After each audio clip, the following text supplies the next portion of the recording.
आम आदमी पार्टी के राज्यसभा मेंबर संजय सिंह को एनफोर्समेंट डायरेक्टोरेट ने कल अरेस्ट कर लिया।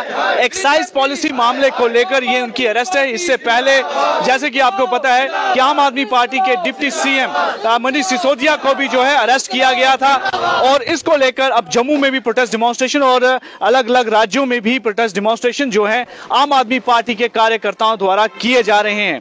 आज जिस तरीके से यह लगातार गिरफ्तारियां हो रही हैं, आम आदमी पार्टी भी जो है भारतीय जनता पार्टी को इस समय क्रिटिसाइज कर रही है और जानते हैं इनसे खुद इनके कार्यकर्ताओं से कि इस तरह के जो कार्रवाई लगातार जो उनके खिलाफ हो रही है आम आदमी पार्टी के सीनियर लीडर्स के खिलाफ, क्या कहेंगे आप?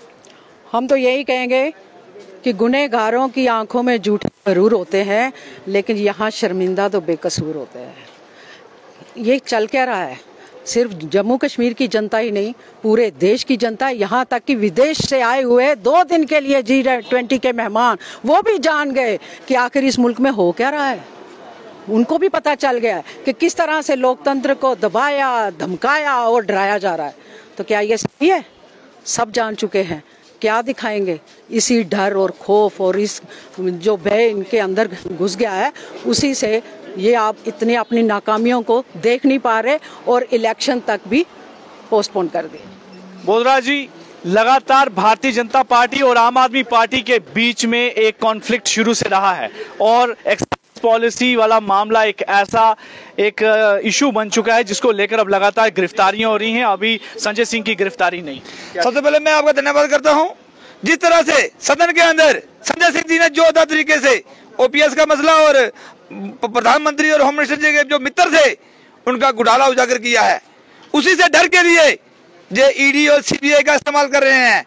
लेकिन अरुण जी, मैं ये बता दूं, आम आदमी पार्टी वो पार्टी है, उनके कार्यकर्ता वो कार्यकर्ता हैं जो हिंदुस्तान की जनता के लिए भगत सिंह बन सकते हैं। हमें किसी हद तक जाना पड़ेगा, हम जाएंगे, लेकिन हम आखिरी दम तक लड़ते रहेंगे। जो भाजपा की नाकामियां हैं, जो चोरी चिकारी और डाके डकैती कर रहे हैं, उनका पर्दाफाश हम करेंगे। अब हिंदुस्तान के अंदर अब जम्मू कश्मीर की बात करें तो इन्होंने माफिया पैदा किए हैं। चिट्टे शरेआम चिट्टा बिक रहा है, ये भाजपा के समय में आया है। शरेआम पेपर बेचे जा रहे हैं, ये भाजपा के लोग हैं। और बड़ी बात बता दूं, भाजपा पार्टी के साथ एक्स मिलिटेंट जुड़े हुए हैं, ये ऑन कैमरा रिकॉर्ड बोल रहा हूं।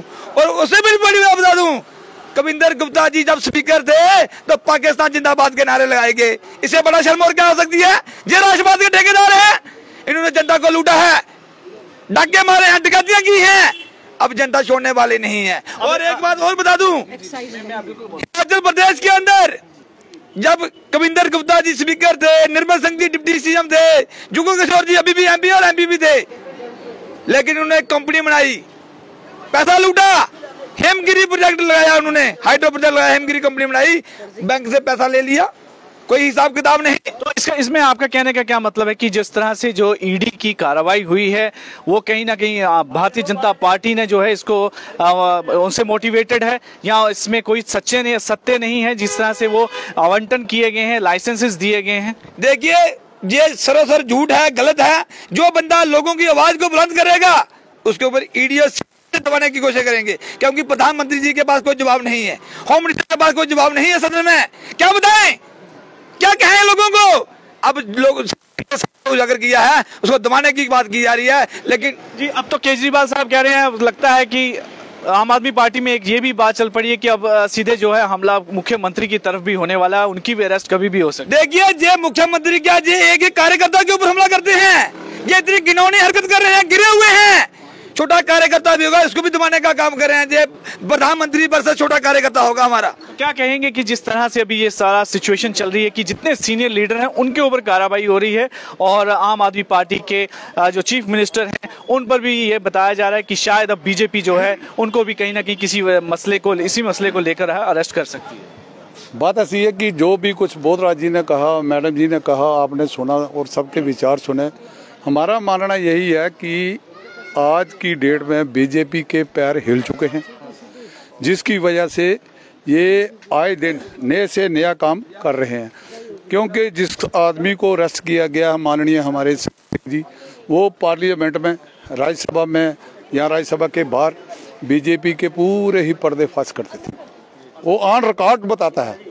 तो इनको अच्छा नहीं लगता है, क्योंकि ये कभी आज तक मैं ये कहूँगा कि माननीय हमारे प्रधानमंत्री मोदी जी ने किसी भी प्रेस मीडिया में कहीं भी कोई प्रेस की है, प्रेस कॉन्फ्रेंस करके लोगों के मसाइलों को उजागर किया तो हमें बताएं, क्योंकि ये प्रेस मीडिया से डरते हैं। कुछ प्रेस मीडिया तो इन्होंने खरीद कर ही रख लिया है, जिसका नाम आजकल गोदी मीडिया पड़ा हुआ है। मैं ये सच्चाई बात कह रहा हूँ। लेकिन कहीं ना कहीं इस मामले को लेकर आप क्या कहेंगे कि कहीं फंस तो गए हैं, क्योंकि कोई तो कहीं ना कोताही जो है बताई जा रही है, जिस लूप होल की वजह से जो है ये सारा मामला बना है। पहले उप मुख्यमंत्री, अब आपके राज्यसभा के मेंबर ऑफ पार्लियामेंट, और आज साहब लग रहा है कि ऐसे उम्मीद इस तरह से सिचुएशन बन रही है कि मुख्यमंत्री पर भी जो है गाज गिर सकती है। देखो जी, बात ऐसी है कि हमारे पुराने बुजुर्ग कहा करते थे कि जिसके हाथ में लाठी भैंस भी उसी की है, चाहे उसी की हो या ना हो, लेकिन लाठी वाले की भैंस। तो ये सारा कुछ ये इनका अपना खेल रचा रचाया हुआ है। ये किसी भी ईमानदार आदमी को बोलने नहीं देंगे, क्योंकि इनकी ईमानदारी लोगों ने देख ली है। क्योंकि उन्होंने जो जुमले छोड़े थे, 18 लाख का छोड़ा था वो भी गया, 2 करोड़ लोगों की नौकरी वो भी गई, मतलब के बहुत कुछ कहा था वो कुछ हुआ नहीं है। अब ये बीजेपी के अंदरले खाते में, बाहर की बात छोड़िए, जो अंदरले खाते में आप प्रेस वाले हैं, आप सब कुछ जानते हैं, लेकिन आपका जो सवाल होता है, लोगों से कहलाना चाहते हैं कि बीजेपी में तो कुछ नहीं अंदर चल रहा। इन्होंने अपने मंत्रियों को नहीं छोड़ा हुआ। अभी हमारे माननीय गडकरी जी हैं, उन पर बड़े दाग लगाए हुए हैं। दूसरे हैं वरुण गांधी जी, शरेआम इनकी धज्जियां खुद ही उड़ा रहे हैं। तो ये रहा सवाल, उनकी पार्टी है वो जाने या उनके मसले जाने। लेकिन हम जो सिंह जी को इन्होंने अरेस्ट किया है वो सिरों सिर हम उसका कंडेम्ड करते हैं। आने वाले समय में जो भी पार्टी का हुक्म होगा, हमारे छोटे से छोटा वर्कर, बड़े से बड़ा वर्कर, वो पार्टी के लिए 24 घंटे तैयार रहेगा। वो तो एक गलत बात है कि संजय सिंह जी को इन्होंने अरेस्ट किया, पहले इन्होंने सस्पेंड किया, फिर उसके बाद अब अरेस्ट किया। तो एक ईमानदार आदमी की छड़ी को खराब करना है। जैसे आप देख लीजिए कि पहले आपने कहा कि पहले हमारे सत्येंद्र जैन जी थे, उन पर कोई आरोप अभी तक तय नहीं हो पाया। उसके बाद जो हमारे माननीय मनीष सिसोदिया जी, जो लोगों को अच्छी शिक्षा देते थे, अच्छे स्कूल बनवाते थे, उन पर इल्ज़ाम लगाकर अंदर अरेस्ट किया है।